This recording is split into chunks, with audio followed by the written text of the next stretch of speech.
de laje.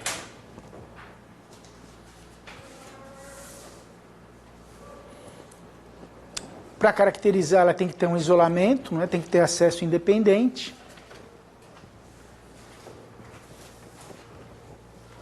E a legislação permite a sua livre negociação. Tá?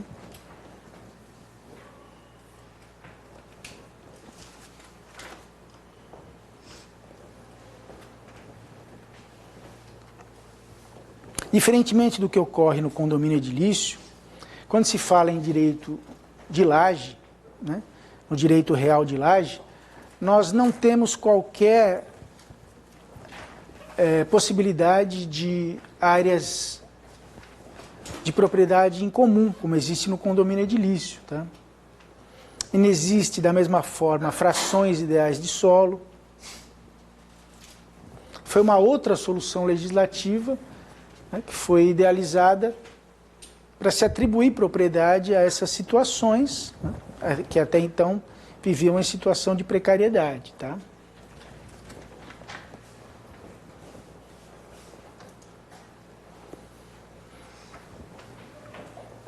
E como eu já falei, essa característica do direito de laje fez com que o legislador admitisse a possibilidade de abertura de matrícula própria.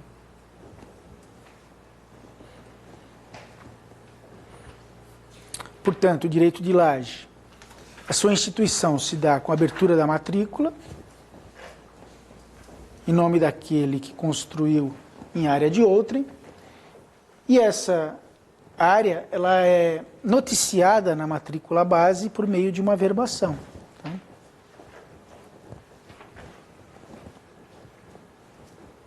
Professor, isso é apresentado no projeto do registro de imóveis para Na realidade, né, o direito de laje ele se caracteriza pela informalidade. Tá? Então, em princípio, a lei não fala em projeto urbano, não fala num levantamento planimétrico, não fala nada disso. Tá? Então, em princípio, o direito de laje ele é um dos direitos mais informais no que se refere ao âmbito dos direitos reais. E a sua constituição, na realidade, ela se dá por meio da documentação disponível entre as partes, muitas vezes por meio de documentos, instrumentos particulares de compra e venda. Tá?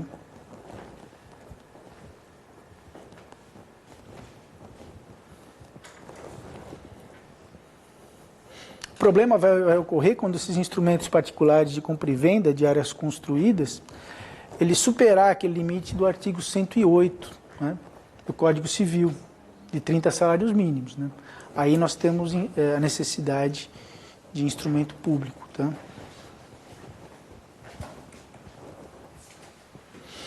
Muito bem, senhores. Dito isso, com relação ao direito de laje, nessa nossa visão geral, partimos, então,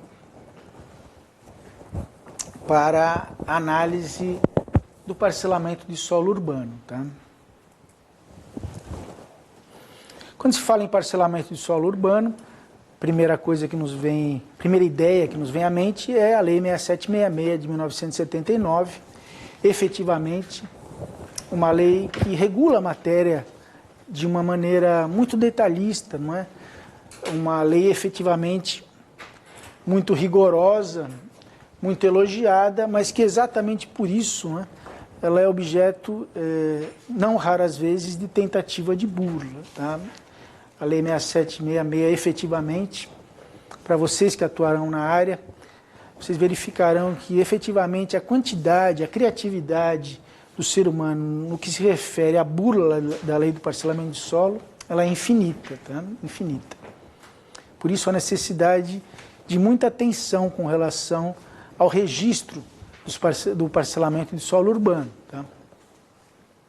Não raras vezes, né, como os senhores vão verificar, há tentativas de descaracterização da necessidade de um loteamento para que seja realizado o registro de um desmembramento, onde, em princípio, já existam áreas públicas, não é?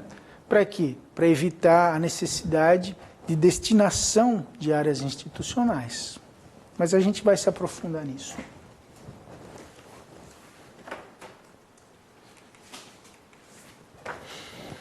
A legislação que existia antes da Lei 6766 era o Decreto-Lei 58, tá? De 1937. Era uma legislação assim muito incipiente, que ela não se preocupava com questões ambientais, diferentemente do que ocorre com a Lei 6766, e se preocupava basicamente com a situação daquele adquirente do lote, tá? E criou a figura do direito real do promissário comprador. Com relação ao parcelamento de solo rural, o parcelamento de solo rural ainda é regulado pelo Estatuto da Terra, tá? E, na realidade, pela legislação infraconstitucional, que são as instruções normativas do INCRA. Basicamente, a instrução 17B, e que foi substituída em 2015 pela instrução normativa 82 de 2015.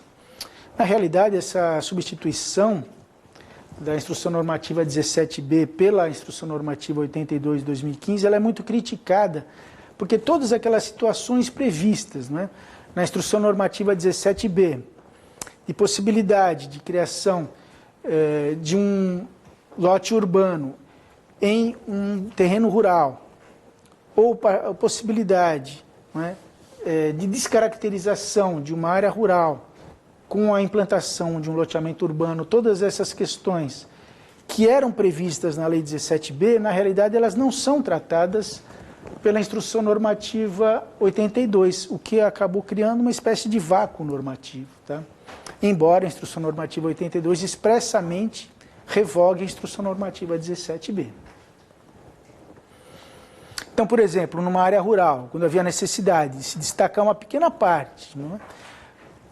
Para se realizar, na verdade, a construção de uma igreja, né? Ou de um posto de saúde. Todas essas situações eram previstas pela Instrução Normativa 17B. Agora, na realidade, a Instrução Normativa 82 de 2015, embora revogando expressamente a Instrução Normativa 17B, ela não tratou das mesmas situações, né? Criando essa espécie de vácuo normativo. Isso com relação ao parcelamento de solo rural.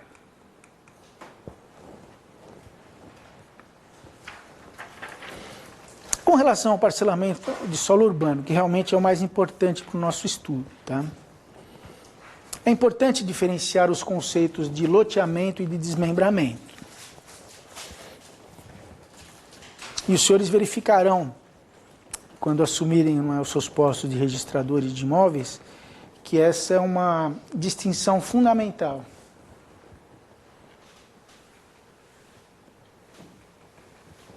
Na realidade, o loteamento é aquela divisão de uma gleba em que há necessidade de criação de abertura de vias de circulação, tá? Já essas vias de circulação, elas são consideradas pré-existentes no desmembramento. Ah, tá, mas e aí? Qual que é a importância dessa distinção? Vejam, senhores, no caso do loteamento, quem é o responsável pela implantação de toda essa infraestrutura das vias públicas, tá? É o loteador. Ou seja, no loteamento, o loteador deve investir uma quantidade muito mais considerável do que nos desmembramentos, onde já em tese existiriam essas vias públicas, tá? E nessa distinção entre loteamento e desmembramento, que parece uma coisa à toa, não é? Na realidade, aquele que realmente estuda o direito registral imobiliário deve estar muito atento, porque essa é uma das fontes, não é, de fraudes no sistema registral. Por quê? Porque muitas vezes se tenta, não é, num projeto de parcelamento de solo, o registro como de uma área ser desmembrada, quando na realidade aquela área deveria ser objeto de loteamento. E como é feito isso? Um dos expedientes mais utilizados é a aprovação pela municipalidade, pela Câmara Municipal, de uma rua não é? Num terreno particular. Na realidade, essa rua só interessa aquele proprietário daquele terreno, não é? Essa rua que foi aprovada pela municipalidade, não é? Que foi sancionada pelo prefeito municipal, ela não tem nem